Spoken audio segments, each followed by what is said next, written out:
Bold, Cheeky. flashy, Gallus.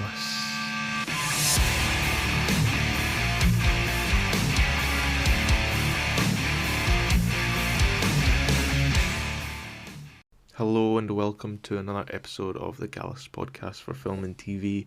You're joined by your host, your singular host for today. I'm Josh, and today I am just going to sit and talk once again myself about something that I really enjoy. And well, it's about a TV show this time. It's not about a game, because I've talked about them before, or going to talk about more of them before. But I want to just sit and talk about a little show that I like, that I've been. It's about nostalgia. That's all. It reeks of nostalgia for me. And it's these specific seasons of this 27, I think, year long running TV show that I want to just sit and talk about, and how it's pure peak. And that is, of course, Pokemon. Now, the Pokemon show is it's a roller coaster indeed, and I could probably go into more in depth about the entire show, like in a later episode, because there's a lot of ups and a lot of downs. And today I'm going to talk about a lot of the I'm going to talk about the ups for today, because this is just it gives me nostalgia, and I just need to talk about it, and it's peak. And I usually speak for a lot of people when I say that Pokemon XY Kalos Quest, and Pokemon X, Y, and Z are the best seasons that Pokemon has ever came out with for their anime. It is the 6th generation of Pokemon that's just came out, Pokemon X and Y, 10 years ago now, 11 I think. And of course, for every generation, every new games of Pokemon that come out, they obviously come out with an anime for that, where our heroes Ash, Ketchum, and Pikachu go on adventures in that respective region until the new games come out, because it's just a money making machine, isn't it? And it doesn't seem to be stopping, even though Ash is no longer here. I say that as if he's dead. He's not. He's still kicking about. It's just we don't know what he's up to, because Liko and Roy now take on the stand as the new protagonists for the show. But that's for a later episode, once I finish Pokemon Horizons in like a couple years, when it's all aired. But that doesn't matter today, because we're talking about the time when Ash was just pure excellent. Like, it reeked of testosterone. It was just great. It was amazing.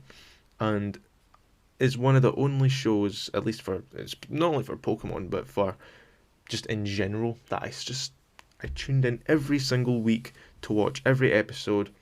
Even when they weren't aired in English, I would happily go online. And actually, let me give you a bit of a little nostalgia trip. So you've got 10-year-old me, little Joshy, and he's on YouTube and he's looking up, Pokemon anime, like, stuff, theories, and just discussions, and just overall, like, the hype for the Pokemon anime and just the Pokemon series was so magical at the time. Not because I was 10 years old or nearly close to 11, but Sun and Moon were coming out, Omega Ruby and Alpha Sapphire were coming out. There was just so many things to look forward to. There was Mega Evolutions, there was Z moves, there was all of this, there was all of that, there was cards and everything. It was pretty much the nostalgia trip that I loved, because I was a fanatic of Pokemon in general, and I'm still a big fan of whatever comes out. Kinda Scarlet and Violet are a bit meh, but that doesn't matter, because Pokemon X and Y, 6th generation, 7th generation were just pure peak. And well, yeah, I collected the cards, I watched the show, I played the games. I was 10. What else was I doing in primary 7? Okay, what else would I be doing? And well, I like to just sit and talk, because it was, well, I think I was watching the show, catching up with the episodes, like with the original season and some of the, kind of mix of all of the other ones, because you don't really need to start at a specific time. Although I would recommend specific generations of the anime, because some are good, some aren't good. But it was always great when you looked up on YouTube. Is some amazing guy. I don't know who he is. I don't know who she is. I don't know who this person is. But every week they would upload the episode, the newest episode of the anime. When it aired in Japan, and upload it to YouTube. And no, it was really obscure. Didn't get any views. But of course, I stayed tuned to this specific channel to watch it before it got taken down, like maybe 3 days later or something like that. And then the next day they would come out with a preview for next week's episode. So I would always catch up and be like, "Whoa, what's gonna happen next?" And that is where the hype went. Like that's where it was, because of course you're gonna look forward to next week's season when you had all this stuff going on. But this is Pokemon X and Y we're talking about, and I want to talk about X, Y, and Z specifically because they're the same, but they're also quite different in a way. So it was 2015 at least, and that's when I started watching Pokemon X and Y, the series on like Disney XD or whatever the hell it was being aired on in English. I didn't really watch them in particular order. I just sort of watched them, but then I did eventually watch them in particular order because, you know, I it was just great because Pokemon X was my first Pokemon game, and well, obviously I fell in love with the series after that, and that's why I have quite the attachment to the Kalos region and the X and Y games. And when Pokemon Legends ZA coming out literally next year, right around the corner, I thought it'd be perfect to talk about this because we're probably going to see the return of some great things, and well, I'm looking forward to it.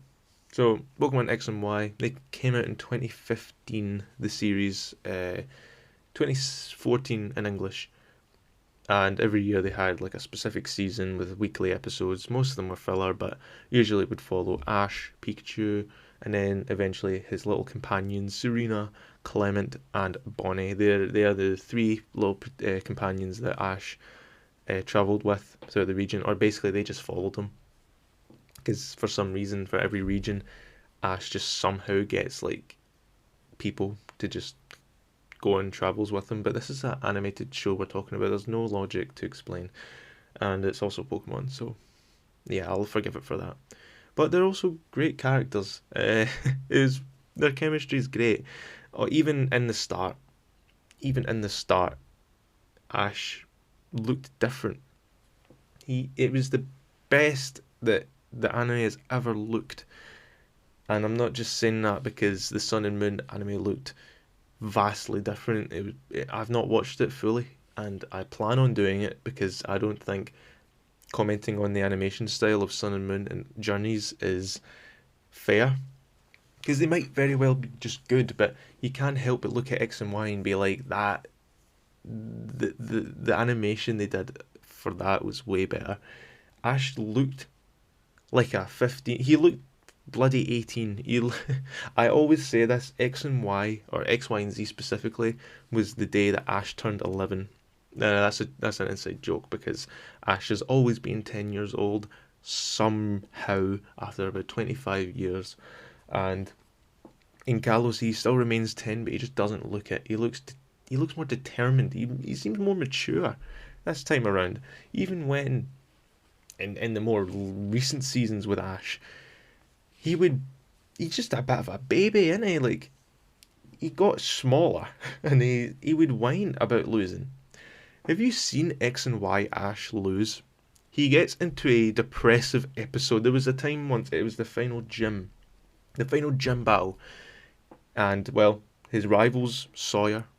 Sawyer's one of the first rival that popped into my head for X and Y, who's got a Mega Sceptile. He's really cool, and well, he's already got his 8th gym badge and he's ready to take on the Pokemon League. And Ash is a little bit behind and he's like, oh dearie me.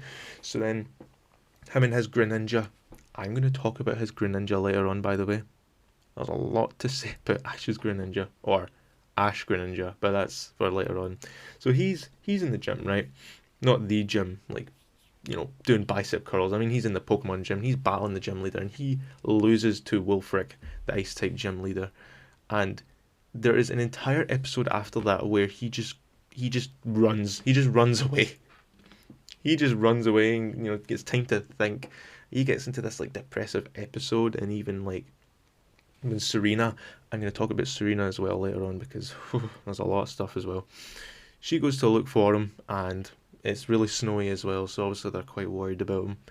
And then Serena's like trying to give him like a morale boost, and then Ash just snaps at her, which is like, Ash is usually the one who's determined, never gives up, and that's the reason why Serena fancies him and wants to fuck him, and that's why all of the females in the Pokemon series want to fuck him, but that doesn't matter because even they fall out, because Ash just snaps at her like that. You don't know how I feel, and I'm like, damn. I mean, even Ash in the original series probably wouldn't say that. The Ash in Journeys wouldn't say that, and it was quite like, I know it's like if you've seen that in like a regular show, then it wouldn't just feel but when it comes to this specific Pokemon season, it's like you never imagine it. You never imagine Ash acting a little bit differently. He's that determined, and well, I respect for that because in Journeys, I remember this episode when I watched the entirety of Journeys, when Ash Ketchum loses to a World Coronation Series like battle, and he got his rank like lowered, so it's like a ranked system, and he went from like 100th in the world to like 200th or something, and then he just like kind of like comically was down.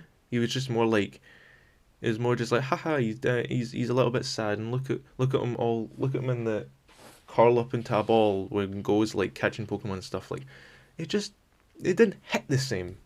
But when Ash lost this specific battle, there was tension. And there was a whole episode dedicated to him just running away, and Serena trying to give him that oomph back, to fight the gym leader again. And it's that, with that along with his bond with Greninja, because Greninja also went to look for him, and they were quite intertwined because of their bond. We're gonna get into that again later on, but it's the Ash's attitude in X and Y. It was intense because he always stayed determined, and it was Ash was still Ash, right? But he was a bit more serious, and I know he won the bloody championships in Ultimate Journeys, the world champion, but at the same time, it still didn't feel like X and Y Ash. Maybe because of the way he looked. Maybe the way that he looked just influenced my sort of view of him. But if you watch it, you will see a stark difference. And Ash's determination sticks through the entire of these 3 seasons, and I like it. I like it a lot because even then Ash's Froakie / Greninja, it's unreal. It's this whole thing called the bond phenomenon, right? This is in no particular order, by the way. I'm just rambling. This is unscripted. But anyway, Ash catches a Froakie because, he was abandoned or something. And then, they share this specific bond. And I don't know how to describe it, why this specific Pokemon got this treatment. Because Ash and Pikachu, they've got a bond, right? Special bond. But Ash's Greninja, holy shit, he got an entire form dedicated to him. So basically, he evolves into Frogadier and then Greninja, and he's one of the Pokemon in Ash's team that is the most determined to battle and determined to win. And this is where the whole bond phenomenon comes from, because you've got Mega Evolution, right? Mega Evolution was introduced in X and Y, and in the X and Y games. And I suppose they were like, Ash doesn't have a Mega Pokemon that can Mega Evolve. Now, I don't know if that was intentional or not, but they gave him something much cooler anyway, because the Mega Evolution is supposed to be about the bond between you and your Pokemon, in the anime at least. In the games, it's just a daft stone that you give to a Pokemon, they like change. But in the anime, it's like you give this stone to your Pokemon, and it only really works if you share this connection, you're in sync. But in this case, Ash's Greninja is Ash Greninja. Ash Greninja doesn't belong to anyone else. He gets this specific form And when they're Ash and Greninja's feelings and emotions and just bond, they become in sync. They become one, basically. And it changes Greninja's form completely. He literally changes the look of him. It's pretty much a Mega Greninja, but not really. It's more it's more just a Mega Evolution without the Mega Stone and not called Mega Evolution. It's just called the Bond Phenomenon. And Ash Greninja is sick as fuck. I love him so much. He's great, he's awesome. And I'm so glad that they added him into Sun and Moon, the Sun and Moon games, the year after, because I used him on my team. You know, I did use Ash Greninja on my team. And, it's the first time they've ever done something like that. They made an entirely different form of this Pokemon for not only the anime, but like in general, for like the appearance of this Pokemon changed completely because of the bond between this and specific person and this Pokemon. It was wonderful. I wanted to see more of that. They did sort of do that with Journeys, where Ash caught a Riolu and it evolved into a Lucario, and then that Lucario could Mega Evolve, and even we see the return of Greninja in Journeys, like a couple years later. But not only did he not turn into Ash Greninja, but it was more of like, alright, I've got this Lucario, right, Greninja, and I want you to teach him what we were like back in the day. You know what I'm saying? And then Greninja's like that, Greninja, and then yeah, that's what happens. So Lucario was kinda the new Ash Greninja, but not really. I mean, Lucario's cool. I don't mind him at all. I think he's great. Excellent, excellent Pokemon. But the bond between them does not match between Ash and Ash Greninja. That's where you want to be at, you know. So that's Ash Greninja for you. He's awesome, man. He's just great, and it's the only time we see something like that because it just makes Ash look cooler, more mature, and more determined because him and this Greninja are pretty much in one, if you know what I mean. Like they became one, and well, that's just one of the many things that X and Y and XYZ have to offer. But I want to get into the characters now because these characters obviously exist in all three of these X and Y seasons. Ash's Greninja, or Ash Greninja, I should say, he only really appeared in XYZ, despite evolving and stuff like that. But these characters, they've remained throughout all three of these seasons, and well, I was never really tired of them. It's a case of, I don't know, like if you watch about 100 episodes by now and Team Rocket shows up for like the 100th time, and you're like, God's sake, can you just go away? But these characters, they aren't that bad.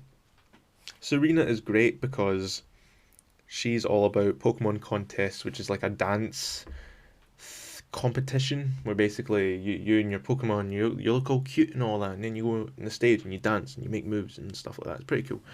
Not really. I was like sleeping whenever those episodes showed up, but the point being is that Serena's determination matched Ash's pretty much perfectly, and it was only when Ash was there, if you know what I mean. So in the beginning, she didn't really know what her purpose was, man. She had no idea what she was doing, and that, I guess being exposed to contests and Ash's sheer determination, like rubbing off her quite a lot, that she actually, became like learned a lot from him, and I like that little touch because, whoo, this is where we talk about the romantic side of things because this season, or the X and Y anime, it really emphasized Ash and Serena like a lot. Usually, and for every generation of Pokemon anime that shows up, and then Ash gets a new female companion that goes with, and then there's always some like moment where someone's like, "Is that your boyfriend?" They're like, "No, it's not," and then they blush and all that. It's cheesy. I don't like it. um, but in the X and Y series, they really shove it down your throat. I don't mean that particularly bad because they make it obvious that Serena fancies the hell out of him. Where beforehand it's like they were all just friends, but Serena this time like actually like fancies him this time, which I didn't really. Maybe as a 10-year-old, I would have been like, "Whoa, what the hell? That's sick! That's so cute." Maybe now I'm like, "Oh, I mean, it's nice, I suppose." Um, it's more of the learning from Ash that I like more about Serena, like how Ash taught her valuable life lessons, and stuff like that. And it was actually the reason why Serena was like pissed at him when he got into this depressive episode after Wilfric. Uh, because she was like, "This isn't the Ash that I know," and then starts throwing snowballs at him, and then that kind of snapped Ash back into reality. Uh, but here in the entire series, Serena's like, We know, guys, the directors, writers, we know she fancies him," and Ash is completely oblivious to everything. Ash doesn't like know. Of course he doesn't know. He's Ash. He's always been like that. And they make that, like, I guess the cute thing to like talk about. And I mean, usually this is the reason why people like XYZ so much, or X and Y. Some people like it because of Ash Greninja. Most people like it because of the looks. Some people like it because the battles are actually battles, but I'll get to that later. But a big crowd of people love XYZ because of a more shipping, I think it's called. They call it in the fandom. And I'm not opposed to it. People can make bloody not copy pastas, but like fan fictions if they want of these characters. But at the same time, it's like, shouldn't be the exact reason why this season was so good. And it certainly wasn't the reason that I liked it so much. I mean, for God's sake, she kissed Ash at the final episode of X and Y. Like, is there more to say than that? I mean, I suppose that it still echoes to this day, because Ash in Journeys encounters Serena in this episode. Serena makes an appearance in one episode in Journeys as like a little return, and it's to teach Chloe, this new other character, about contests, and then she's like, "I want to do contests as well," and it's like, it's boring, right?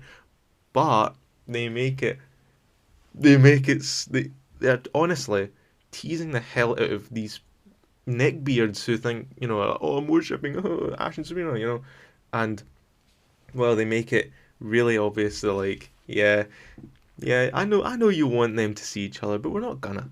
We're just gonna make it so Serena teaches Chloe, and then Ash and Go are like late to seeing like Serena do contests and stuff, because she's keep them separate just for this one episode, and they're teasing everyone, because then Ash encounters Wallace, one of the another contest guy, and then they have a battle which prolongs it, and then at the end of it, when Chloe's like parting from this boat, where Ash and Go appear, and Serena's like, "Ash, what, is that you?" And it's like the final 2 minutes of the episode, and then they obviously start talking when the boat parts away, and Serena's at the port, and Ash is in the ship, and they're like, I'm gonna win in the World Coronation Series," and then that's like their only interaction, is when the boat and the ship, parts the way.